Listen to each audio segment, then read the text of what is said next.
Hey all, welcome back to our channel. నేను మీ హరీశ్వరి Lokesh.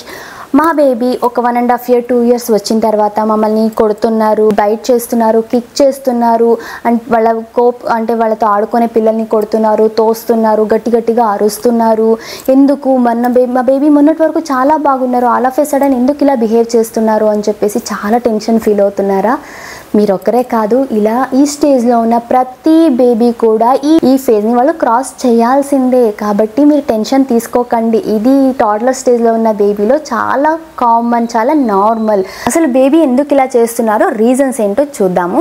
First one వచ్చేసి వాళ్ళ లాజికల్ బ్రెయిన్ అనేది అసలు ఇంకా డెవలప్ అయి ఉండదు. అంటే ఏది రైట్ ఏది రాంగ్, ఎప్పుడు ఎలా చేయాలి, వాళ్ళ ఎమోషన్స్ని వాళ్ళు ఇంకా కంట్రోల్ చేసుకోలేరు. సెకండ్ థింగ్, వాళ్ళ ఇంపల్స్ కంట్రోల్ అనేది స్టిల్ డెవలపింగ్. వాళ్ళు ఒక 5 years ఆర్ 8 years వచ్చేంత వరకు కూడా వాళ్ళ ఇంపల్స్ కంట్రోల్ అనేది, అంటే ఇప్పుడు ఎగ్జాంపుల్కి చెప్తాను, నాకు ఒక ఫేవరెట్ ఐస్ క్రీమ్ ఉంది, నేను తింటూ ఉంటాను రోడ్డు పై నిలబడి.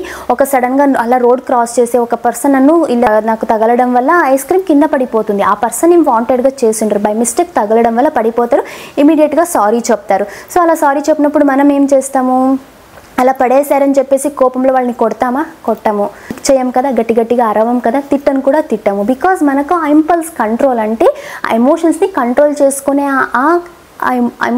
కంట్రోల్ చేసుకునే ఇది మనకు డెవలప్ అయి ఉంటుంది అనమాట. సో మన బ్రెయిన్ అలా డెవలప్ అయి ఉంటుంది, మన ఎమోషన్స్ని మనం కంట్రోల్ చేసుకోగలము. ద సేమ్ వే బేబీలో అది డెవలప్ అయి ఉండదు, స్టిల్ డెవలపింగ్. కాబట్టి వాళ్ళకు ఏదన్నా థ్రెటనింగ్ లాగా, అంటే మన దగ్గర నుంచి ఇది లాక్కుంటారేమో, మనకి ఏదన్నా ఇది ఇవ్వరేమో అని వాళ్ళే అజ్యూమ్ చేసుకోవడం వల్ల భయంతో వాళ్ళు మనల్ని హిట్ చేయడం కానీ, ఒక బైట్ చేయడం, ఇలాంటివన్నీ కూడా చేస్తూ ఉంటారు. సో నెక్స్ట్ వచ్చేసి అటెన్షన్ కోసం. అంటే ఇప్పుడు వాళ్ళు మన అటెన్షన్ని, పిల్లలు మామూలుగానే ఈ స్టేజ్లో, టాడ్లర్ స్టేజ్లో అటెన్షన్ ఎక్కువ ఎక్స్పెక్ట్ చేస్తూ ఉంటారంటే త్రూఅవుట్ ద డే వాళ్ళతోనే ఉన్నా కూడా స్టిల్ ఇంకా వాళ్ళతోనే ఉండాలని. మా ధన్వి కూడా సేమ్, అంతవరకు తనతోనే మాట్లాడుతుంటా, ఆడుకుంటూ ఉంటాను. మా ఆయనతో జస్ట్ ఒక 1 minute అలా మాట్లాడకపోతే వచ్చిన జుట్టు లాగుతూనే ఉంటుంది. సో అలా జుట్టు లాగుతుంది అనేసి నేను కొడితే అది కరెక్టా కాదు కదా. అసలు ఎందుకు తను జుట్టు లాగుతోంది, అటెన్షన్ కోసం. సో తను ఆ కాన్వర్జేషన్లో ఒక పార్ట్ అవ్వాలనుకుంటోంది. అండ్ మేము బైక్లో వెళ్తున్నప్పుడు లేదంటే కార్లో వెళ్తున్నప్పుడు అంత కామ్గానే ఉంటాం, పాటలు వింటూ అలా కామ్గా ఉంటాం. ఎప్పుడైతే నేను మా ఆయన మాట్లాడడానికి స్టార్ట్ చేస్తామో తను కూడా అసలు అక్కడ ఏ టాపిక్ ఉండదు, తనే ఒక ఓన్ కాన్వర్జేషన్ని క్రియేట్ చేసుకుని తను మాట్లాడడం స్టార్ట్ చేస్తుంది. మేము స్టాప్ చేయగానే తను స్టాప్ చేస్తుంది. సో తనకు అటెన్షన్ కావాలి అంటే మనతోనే ఉండాలి అని ఒక ఓవర్ సెక్యూరిటీ వాళ్ళు ఫీల్ అవుతారనమాట. అంటే నా కోసమే, నాతోనే, ఆ స్టేజ్లో అది కామనే. సో అలా అటెన్షన్ కోసం కూడా అవ్వచ్చు.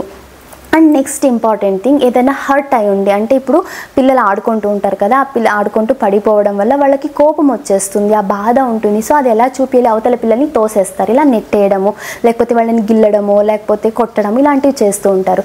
సో ఇది వన్ ఆఫ్ ద రీజన్ అవుతుంది. అండ్ నెక్స్ట్ ఇంపార్టెంట్ థింగ్ వచ్చేసి లాంగ్వేజ్. మనకి ఇప్పుడు ఏదైనా కావాలంటే నాకు ఇది కావాలి అని అడగగలుగుతాం, ఇది చెయ్యాలి అని చెప్పగలుగుతాం కదా. బట్ బేబీలో ఏంటి, 1.5 2 years ఉన్న బేబీలో స్టిల్ వాళ్ళ లాంగ్వేజ్ ఆర్ వొకాబులరీ అనేది అంత స్ట్రాంగ్గా ఉండదు, వాళ్ళు కమ్యూనికేట్ చేయలేరు. సో ఏదైనా కావాలంటే వాళ్ళ వే ఆఫ్ కమ్యూనికేషన్ ఏంటి, వాళ్ళ బాడీస్, వాళ్ళు ఏదైనా ఇలా చూపించగలరు కావాలనే. సో వాళ్ళ బాడీ గెస్చర్స్ ద్వారానే చూపించగలుగుతారు కదా. అలాంటి సిచ్యువేషన్స్లో వాళ్ళు కొన్నిసార్లు వాళ్ళు అలా ఎక్స్ప్రెస్ చేయలేక చాలా ఎక్స్ప్లోజివ్ వేలో, అంటే కొట్టడము, ఇలాంటి గట్టిగా అరవడము, కొట్టడము, బైట్ చేయడం, ఇలాంటివి చేసి వాళ్ళు కమ్యూనికేట్ చేస్తారనమాట. సో నాకు ఇది కావాలి, బేబీ అలా బిహేవ్ చేస్తుంటే ఏదో అడిగింటారు, ఆల్రెడీ మీరు ఇచ్చి ఉండరు, మీరు ఏదో ఒక పనిలో పడో లేదా ఇంకేదో దాంట్లో డైవర్ట్ అయిపోయి మీరు మర్చిపోయి ఉంటారు. సో బేబీకి అక్కడ కోపం వచ్చేసింది.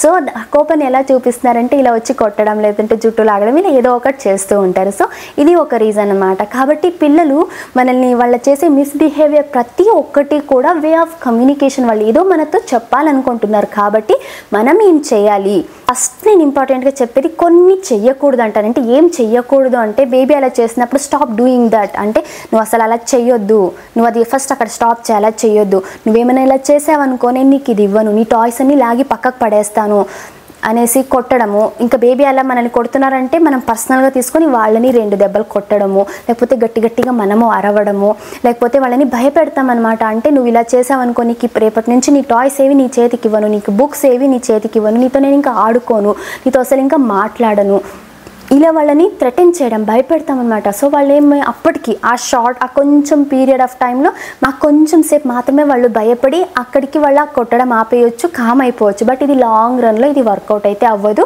ఎమోషనలీ వాళ్ళు చాలా డిస్టర్బ్ అవుతారు. ఇక్కడ పేరెంట్ అండ్ బేబీ మధ్య ట్రస్ట్ అనేది బ్రేక్ అవుతుంది.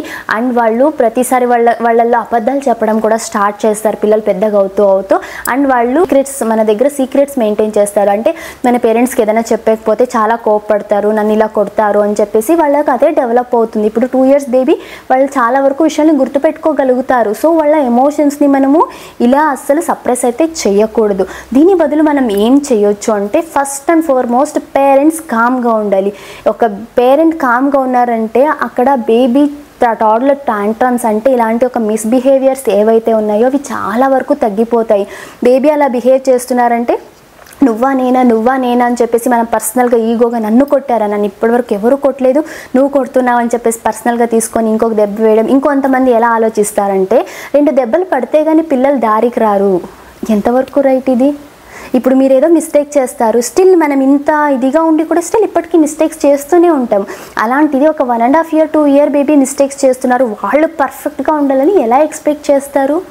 తప్పు కదా, అసలు అలా ఎక్స్పెక్ట్ చేయకూడదు. ఎంతవరకు రైట్ అది?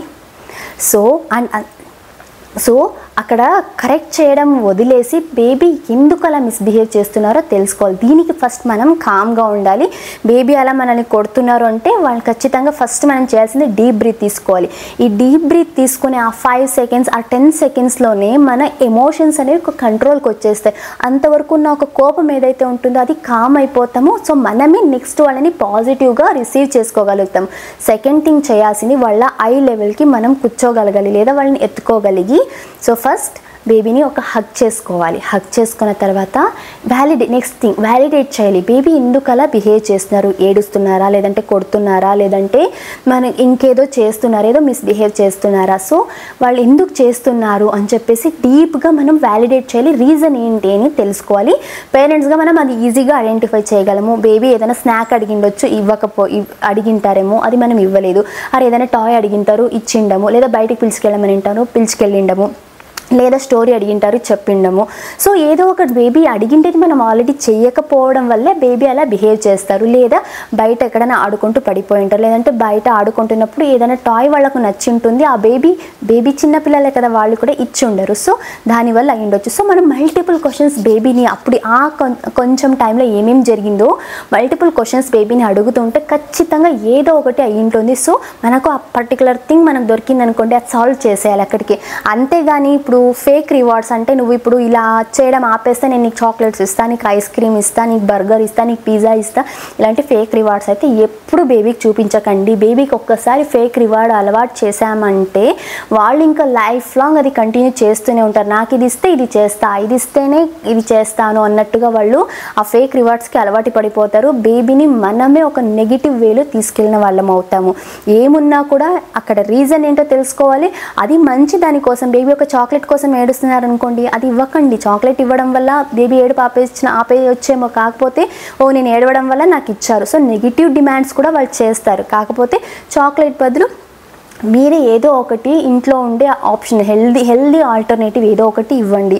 లైక్ క్యారమెల్ మఖానా ఇవ్వచ్చు, లేకపోతే డ్రై ఫ్రూట్స్ లడ్డు ఇవ్వచ్చు, లేకపోతే ఇంట్లో చేసిన ఇంకేదో స్వీట్ కదా వాళ్ళు ఎక్స్పెక్ట్ చేస్తున్నారు. బేబీ స్వీట్ తినాలనుకుంటుంది, ఇంట్లోనే హనీతో ఏదైనా బేబీకి ఇవ్వచ్చు. సో అలా హెల్దీ వేలో ఏదైనా ఒకటి ఆప్షన్స్ ఇవ్వడానికైతే ట్రై చేయండి. హోమ్ మేడ్ బిస్కెట్స్ కావచ్చు, ఇంకా చాలా. సో బేబీకి అలా మనకు తెలిసిపోతుంది రెగ్యులర్గా వాళ్ళు ఏది ఎక్కువ ఎక్స్పెక్ట్ చేస్తున్నారు వేరే పిల్లల్ని చూసినప్పుడు అని చెప్పేసి. సో అలా హెల్దీ ఆల్టర్నేటివ్స్ని పెట్టుకోవాలి మనం. సో సెకండ్ థింగ్, ఇలా మనం కామ్ అయ్యి ఇలా వ్యాలిడేట్ చేసిన తర్వాత నెక్స్ట్ మోస్ట్ ఇంపార్టెంట్ థింగ్ వాళ్ళకి టీచ్ చేయాల్సింది, మనము వాళ్ళకి క్లియర్గా చెప్పాలి. నెక్స్ట్ టైం నుంచి నీకు ఏదైనా కావాలంటే ఇలా అమ్మ పనిలో ఉంటుంది, లేకపోతే నాన్న ఇలా వర్క్లో ఉంటారు కదా, ఇంకొకసారి అడుగు. మర్చిపోయి ఉంటాం కదా బై మిస్టేక్, వాళ్ళకి అది కూడా విత్ ఎక్స్ప్రెషన్స్తోనే చెప్పాలి. ఎక్స్ప్రెషన్స్తో చెప్తేనే అర్థమవుతుంది. ఇంకొకసారి అడుగు అంటే ఓకే, బేబీకి కూడా అర్థమవుతుంది, ఓకే మనం ఇంకోసారి అడగాలి, ఒకసారే కాదు మళ్ళీ అడగొచ్చు అనేసి. అండ్ నెక్స్ట్ ఇంపార్టెంట్ థింగ్ వచ్చేసి వాళ్ళకి కొన్ని బౌండరీస్ అనేవి సెట్ చేయాలి. అంటే ఇప్పుడు పిల్లలతో ఆడుకుంటూ ఉంటారు. మనల్ని ఇంట్లో వాళ్ళ వరకు ఇలాంటి మిస్బిహేవ్ చేస్తే ఓకే, బట్ బయటికి వెళ్ళాక వాళ్ళ ఫ్రెండ్స్ ఆ ఏజ్ గ్రూప్ ఉన్న పిల్లలతో ఆడుకుంటూ వాళ్ళని తోయడం కొట్టడం లాంటివి చేస్తే అగైన్ వాళ్ళ పేరెంట్స్ కూడా ఊరికే ఉండరు కదా. సో అలా గొడవలు అయిపోయే ఛాన్సెస్ కూడా ఉంటాయి. సో దీన్ని అవాయిడ్ చేయాలంటే ఫస్ట్ ప్లేస్లో మనం ఏం చేయాలి అంటే, అలా మన బేబీ వాళ్ళతో ఏదైనా చేసినప్పుడు బేబీ దగ్గరికి పిలుచుకు వెళ్ళి మన బేబీతో అలా అస్సలు చేయకూడదు. నీలాగే బేబీ కదా, బేబీ హర్ట్ అవుతారు, నీకు ఏదైనా కావాలంటే నేను ఆడుకుంటాను ఇవ్వు ప్లీజ్, రిక్వెస్ట్ చేయమని అడగాలి. లేదా పక్కనే ఉంటాం కదా, మాకు అట్లీస్ట్ నీకు మాట్లాడడం కుదరకపోతే నాకు అది సాయం చేస్తే మేము ఇప్పించిస్తాం కదా నీకు, నువ్వు కాసేపు ఆడుకోవచ్చు. అట్ ద సేమ్ టైం అవతల పేరెంట్కి కూడా ఇదే కన్వే చేయాలి. మనకు రెస్పాన్సిబుల్ అది, మన రెస్పాన్సిబిలిటీ అది. వాళ్ళకి కన్వే చేస్తే ఓకే బేబీ ఇలా ఉన్నారు అనేసి వాళ్ళు మిస్అండర్స్టాండింగ్స్ ఏమీ లేకోకుండా ఉంటాయి. సో బేబీకి కూడా ఇలా పుష్ చేయకూడదు. నీకు కావాలంటే రిక్వెస్ట్ చేయాలి, అడగాలి, ఆడుకోవాలి, ఫ్రెండ్స్లా ఉండాలి. సో బయట పిల్లలతో అలా మిస్బిహేవ్ చేయకూడదు అని చెప్పాలి. సో ఇవన్నీ జరగాలంటే ఫస్ట్ మనం ఫాలో అవ్వాలి. ఇంట్లో ఊరుకుమంటే పిల్లల్ని కొడితేనే కదా మాటలు వినేది, 2 దెబ్బలు పడకుండా ఎట్లా పెంచుతామని చెప్పేసి ఎవరో అన్నారు.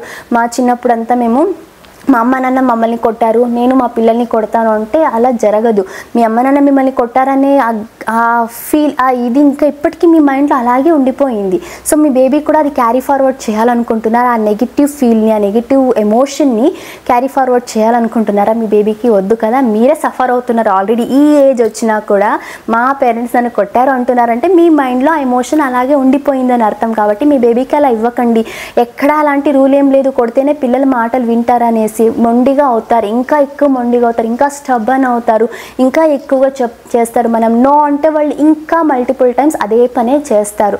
సో అసలు ఈ నో అనేది ఎందుకు వాడకూడదు నేను నెక్స్ట్ ఇంకొక వీడియోలో చెప్తాను. పిల్లలకి నో చెప్పకుండా ఎస్ మాత్రమే ఎలా వాడాలి అనేసి.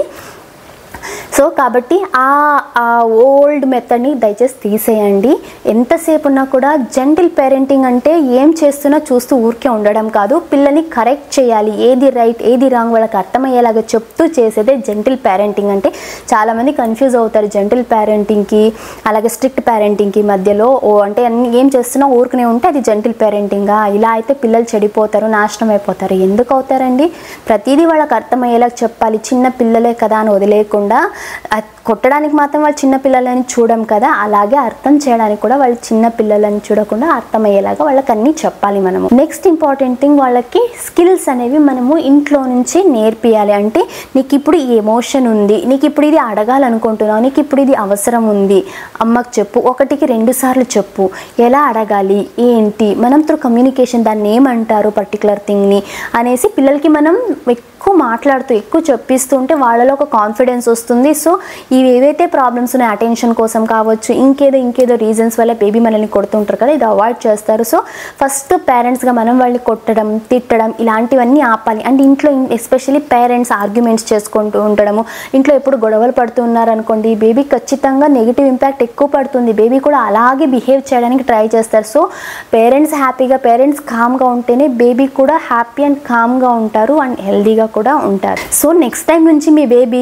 కొడుతున్నారు, వస్తువులని తోసేస్తున్నారు, ఏడుస్తున్నారంటే ఫస్ట్ కామ్గా ఉండి వ్యాలిడేట్ చేసి వాళ్ళకి ఏం అవసరమో ఆ అవసరం వాళ్ళకి అది ఇమీడియట్గా మీరు ఫుల్ఫిల్ చేసేసిన తర్వాత కూర్చోబెట్టుకొని బేబీకి సిచ్యువేషన్ మొత్తం అర్థమయ్యేలాగా నెక్స్ట్ టైం అలా జరగకుండా ఏమేమి ప్రికాషన్స్, ఏమేమి యాక్షన్స్ తీసుకోవాలో తెలుసుకొని బేబీతో వీళ్ళంత ఎక్కువ టైం స్పెండ్ చేస్తూ ఉంటే ఖచ్చితంగా జస్ట్ ఫ్యూ డేస్లోనే బేబీలో ఈ మిస్బిహేవియర్ అనేది కంప్లీట్గా వెళ్ళిపోతుంది. ఈ మిస్బిహేవియర్ అనేది మీరు అస్సలు చూడరు ఇంకా మీ బేబీలో.